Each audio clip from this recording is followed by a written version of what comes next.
Здравейте! Ние сме от Viva EM и вече свърши лятото, затова се готвиме за зимата. Приготвили сме разнообразни шоколадчета и сега ще ви демонстрираме един много лесен и бърз начин, с който да направите по-различна топла напитка.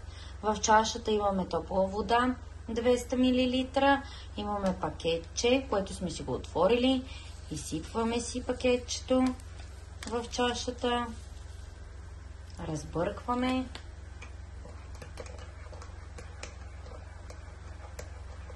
и напитката ни е готова. Всеки, който иска нещо по-различно, може да използва машина с пара, да направим мляко с пияна.